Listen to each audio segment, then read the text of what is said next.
edition of State of the Arts. I'm Richard Feniger. And I'm Peggy Nelson. And our first guest today is Leslie Ash.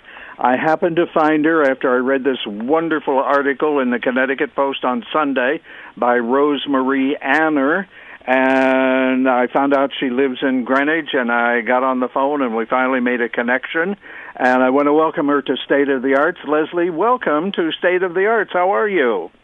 Thank you very much, Richard. I'm very pleased to be here. Thank you. Oh, good. Am I pronouncing your last name correctly? It is Ash?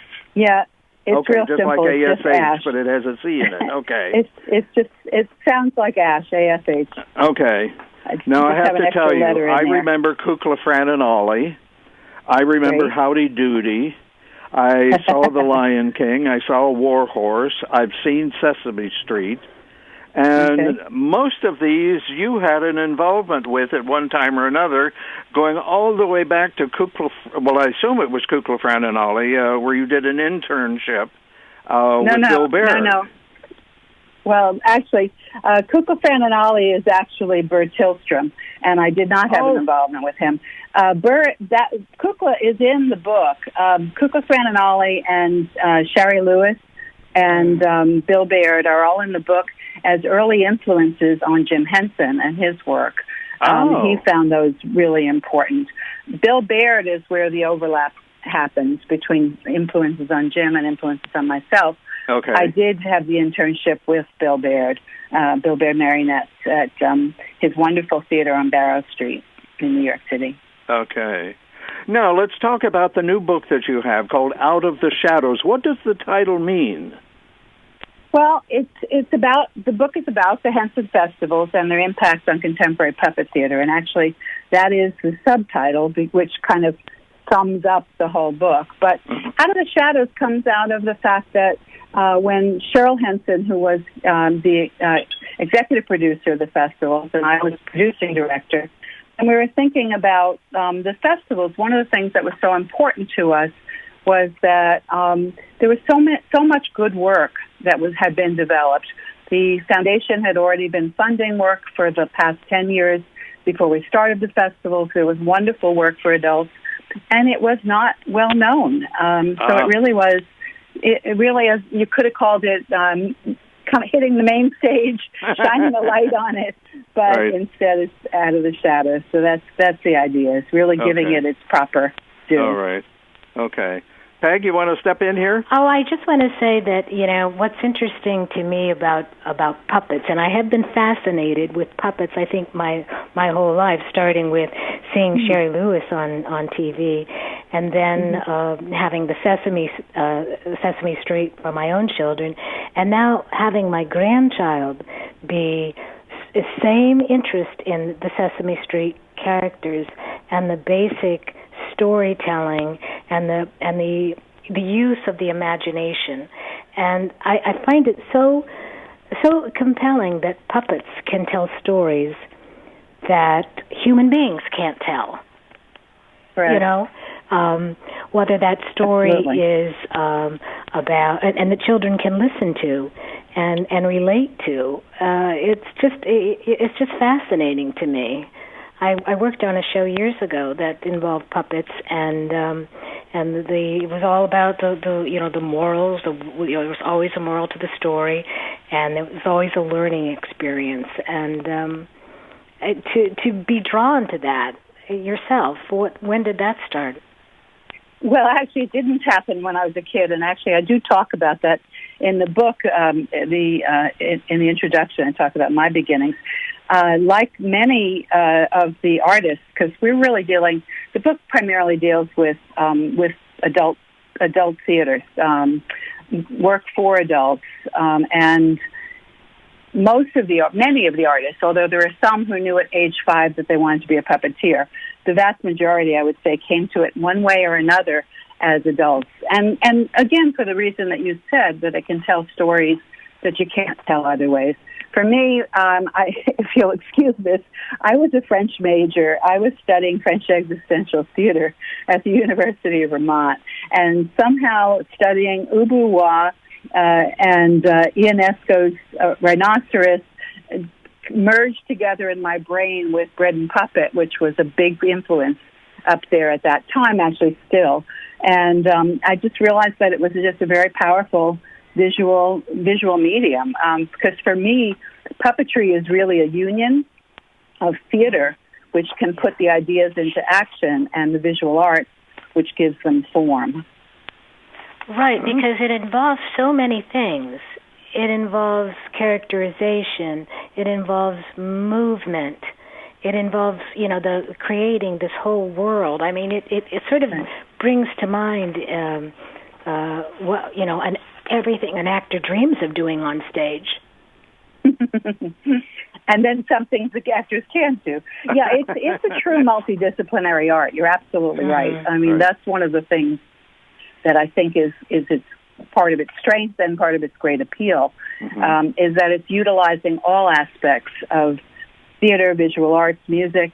All of the arts are involved in one way or another, which is why I sometimes say that some of the great puppeteers or puppet directors, where do they go if they're not doing smaller works in puppet theater? They go to the opera, because that is probably the closest form in terms of multidisciplinary connection. Ah. Interesting. Okay. Let's tell our audience about the little monster that you created in the metamorphosis that it went through to become one of the most popular things on Sesame Street. Well, I usually try to minimize this because there's a lot of players in these things. But actually, I was very fortunate. I started my career. I worked for Jim Henson and Jim Henson Company for 24 years, and during that time, I did start as a puppet builder.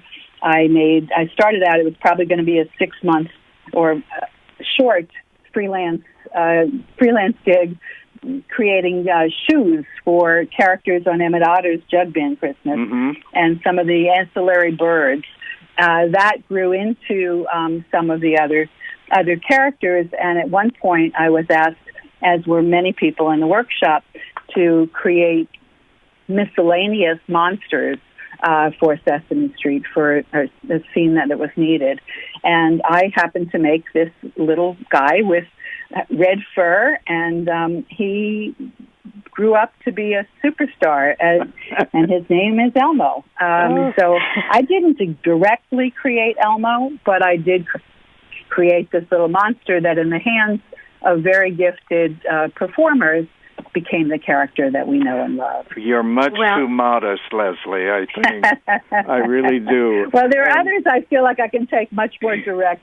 I like to talk about a show that's actually, I think, very relevant today as well, Fraggle Rock, which is coming back around. Right. And I did build, because the design was actually done by Michael Frith, but I did build the original Boober for Fraggle Rock, who I think is an incredibly important character. And that show, I think, is incredibly important. It was intended, in Jim's thinking, it was really to do nothing less than world peace, because it was all of these different worlds, different characters coming together and finding a way to work together. And I wish we could do that. Oh. Now, there were, 5 of the Henson festivals? Yes. Okay. The festivals took place between 1992 and 2000. And the first festival was something that, it was actually Jim Henson's brainchild. And he and his daughter Cheryl are the ones that started the idea after having seen some very provocative puppet theater, which we later presented. And they said, wow, we really have to, it's really time for U.S. artists to be seen on the global stage with the best of the world. And so that was the starting point of the festivals. The book is actually dedicated to Jim Henson and Joe Papp, because they are the two people without whom there never would have been a festival. Right. But unfortunately, neither of them lived to see the first festival. Oh. And the first festival was meant to be a tribute to Jim. And then it was just so successful that we kept going and growing it and taking off different aspects that we could do. The first festival got an Obie Award. That just doesn't, and a Drama Desk. That just doesn't happen a whole lot. So we knew we were onto something. And the reason for the book now, one of the major reasons for the timing now, you could say, oh, well, it's 20 years since the last festival. Well, that's the point. It's 20 years since the last festival, sure. And it's 30 years since Jim Henson died this year. So it seemed like a very, very important time to look back and really see what happened then and what has happened as a result of those festivals. Right. Because that legacy does continue. I guess so. What does the foundation itself, what are they responsible for now? Because I know the his Jim Henson Foundation, the Jim Henson Foundation, which was started by Jim, but then he was modest. It didn't have his name in it. It was just the Henson Foundation. It was renamed when he passed away to the Jim Henson Foundation. It does what it was originally created to do, which is it helps fund puppet artists doing great work. It started trying to do mostly adult work, but now we do both. It funds innovative work for both adults and for family audiences, and it's a very important foundation. And Cheryl is the president, and I remain on the board, which I have been on since 1984. It started in 1982, and it's a very important foundation within the field, also for advocacy for the field. Right. And also of importance, the University of Connecticut is the only university in the United States that has a degree in puppetry. Yeah, there have been other programs at different times that offered degrees, but at this point, University of Connecticut offers not only an undergraduate degree, but a master's degree in puppetry, which makes it quite unique. There are many universities, however, that do offer puppetry at this point within their theater departments, and I think that's one of the things that's really, really important, is that it now has become, and partly, I think the festival's had a hand in that. Right now, the theater really knows that there is such a thing as serious puppetry. In fact, I do quote from Mark Russell, who's the producer of the Under the Radar Festival at the Public Theater, and what he says, talking about the festival, is he says, the American theater now knows there's such a thing as serious puppetry, that it exists in the world. Right. There were some amazing performances that really shifted my view of how powerful puppetry can be. So I think that's bringing it out of the shadows, and kind of brings that theme back in of being able to extend it beyond its smaller pattern. It has always been important, and obviously it's centuries old. So the art form is very old and hugely international. Sure. But what we were talking about was specifically work in the United States, primarily worked for adult audiences. Now, the name of Leslie's book is Out of the Shadows, the Henson Festivals and Their Impact on Contemporary Puppet Theater, and it's by Leslie Ash, a foreword by Cheryl Henson, Jim Henson's daughter. And it's available, I assume, at Amazon bookstores and what have you? Well, actually, it's available at Amazon for sure. It's also available at Inform Press, which is the publisher. It's HTTP. It's inform-press.com. Okay. And right now in Connecticut, Images, which is the wonderful store at Old Greenwich, is also stocking it. So fantastic! That's a newer kind. Leslie, thank you so much for joining us today. We really appreciate it, and it's been some great insight. And